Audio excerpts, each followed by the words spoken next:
now a couple of home units. You can see this one. This still needs to have the cotton that is going to be wrapped around. You can't really adjust these, the placement of these electrodes as well, but you can see this is a home unit and it probably works fine. This is another unit. The cotton has already been put around the electrodes. You can see it's just a simple home with the electrical tape and the strap and everything else. You can see all of these pieces of equipment are readily available at some place like Radio Shack. First thing, you take the strap, and it was built in with a little holder. So we take and we put the holder in, and if you notice, I'm putting it, just about so we can see the lights. The Velcro is at the top, okay, and you just put it on, as you can see. And oftentimes, you know, it's nice to have someone to help to hold it, but if you notice, it was very easily done. I'm able to do it myself. You can then actually test it to see that it's working, turn the switch on, and as you can see, the light is on, and we now know that the machine is working. So we close it off. I then take one of the wrist straps, and again, it has a cloth end at one side and a kind of a neoprene on the other. I put the neoprene down to my wrist and attach. Very simple. I make it just snug enough. Now, what I want to do is get these just wet enough, but at the same time, not dripping. And I put the sleeve all the way down on the electrode. So now the whole thing is damp, but it's not soaking, okay? And I slide the sleeve in, the electrode underneath, and I want to make sure that just a little piece of the cotton sleeve is showing. This way I'm able to take the eyedropper, and then depending upon how long I use the unit, I can keep a couple little drops all the time so that the sleeve stays wet. Then same thing, and what's nice is the little hole where you slide the electrode in. You take a little and just put some and get it wet. Let it get in. Then we take the electrode, place the sleeve on, and notice that I'm able to do this alone. I mean, it's nice when you have a wife or a mate or somebody with you to help that can hold it, but it is designed so that you can do it alone. I slide the other one in, and again, just enough sticking out, and I make sure it's placed, and I have done this enough so that I know that it's placed correctly. Then I come in and maybe put just another, because it's already wet, it'll take the water a little bit better. And I put another couple, 2, maybe 3 drops. And you can see now what I've done. Again, you can see how I've placed the unit. It's very simple. I have just enough showing so that I'll be able to keep it moist. We've tested the unit. We know it works. I now plug it in. And again, if you want to get some of these other wires out of the way, I'll show you that you can use the second strap. So now you can see it's quite comfortable. It's out of the way. I'm able to use the unit. We have it plugged in, and now we turn it on.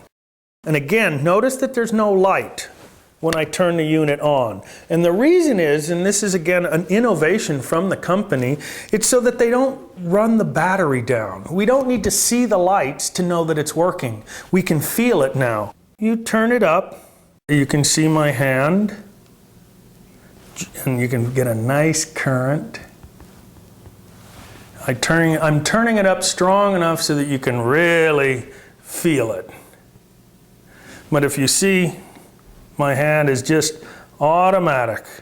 It's not uncomfortable. You'll feel a little tingle, and as you get used to it, you'll find that it's a little less. If you don't want it so strong, again, you turn it down just enough. I'm able to go about my business. I'm able to work. And again, if you're not sure and you're not feeling it even though you turn it up, then get a little plain salt and put like a 3-finger pinch right into the water. Let it dissolve, stir it up. Now you have a much greater conductor of electricity. Again, you can also, if you have access to a medical supply, just buy the electrolyte gel. Very simple, easy to use, the first part of your 4-part protocol.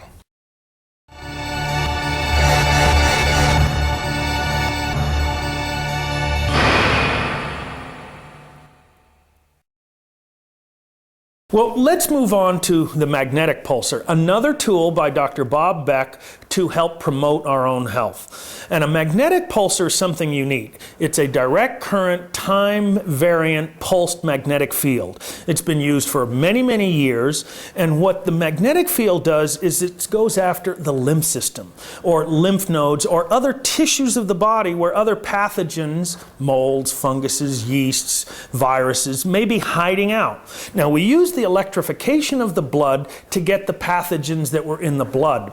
But oftentimes it is the lymph nodes that become swollen and just full of a toxic load of pathogens. Now, what we want is to create this same type of microelectric current in those lymph nodes or in the lymph cells and in other tissues of the body. Now, how you do that, and this is standard laws of physics, we know that all of our cells have water in them and there's fluids. And when you direct a magnetic pulse to anywhere that there's fluids with minerals and electrolytes in those fluids, you generate small microelectric currents. So by using the magnetic pulsar and pulsing directly onto various tissues, organs, or lymph nodes, you are actually creating these same microelectric currents, but on a cellular level. You're actually making these currents flow. Now, what do we know? Electrical current are electrons. You've all heard the term free radical. But what is a free radical? A free radical is any chemical minus an electron.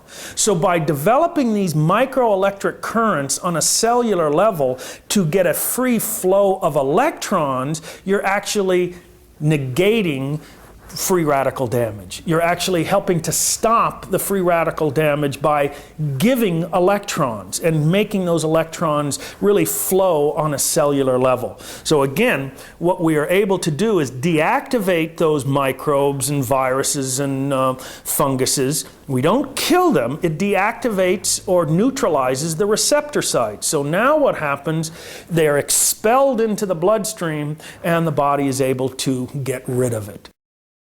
Now, one of the differences between a pulsed magnetic field and what everybody in the health field is using, which is static magnets, there's a dozen companies now selling magnets that you place on various areas and wear in your shoes, or you have a bed, with the mattress pads, but they're very different. One is a static field and one is a pulsed magnetic field. Now, in the laws of physics, what we know is when you pulse that magnetic field directly on a cell that has these electrolytes inside the cell, then you are producing microelectric currents. So static magnetism doesn't do that. Static magnetism, we know, helps to increase oxygen and increase circulation, but it doesn't increase these microelectric currents, and that's what deactivates the microbes and funguses and all the pathogens. So very, very important to understand that difference. And I'm not saying not to use the static. The static can also be part of a health program. I personally wear the ones in my shoes, and we have one of the magnets on the bed. But nothing takes the place of the magnetic pulsar so that you can go directly at a tissue that needs to be addressed. Once there's inflammation, there's congestion. Again, this congestion of fluids. And by pulsing this magnetic field, you get these fluids on a cellular level to